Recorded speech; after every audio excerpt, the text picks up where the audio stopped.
I'm going to talk about why briefing is important. I know as practitioners, you all know that, but sometimes when you have clients who are unwilling to invest time in briefing, for example, it's helpful to have sort of objective statements and measures to come back to be able to explain to your clients why it is that briefing is so important.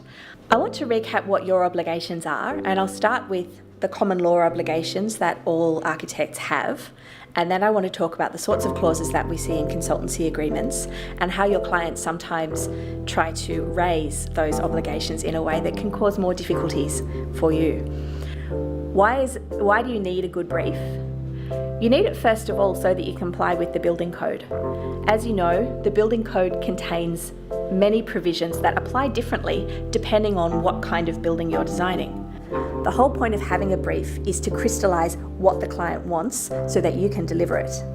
But if you have a loose brief or no brief, it's a lot easier for the client to be able to say, oh, but the building doesn't do this thing that I wanted, and succeed in making that a complaint or a claim against you. And then we're going to talk at the other end of the spectrum, the detail of taking those aims that you articulated in the brief and turning them into outcomes via detailed specifications. I'm going to talk about clarity and specifications, and finally, last but certainly not least in terms of being a challenge, I'm going to talk about managing all those changes to specifications as the project evolves and progresses. But the best solution to any specification problem is always to get the problem fixed before it results in a claim.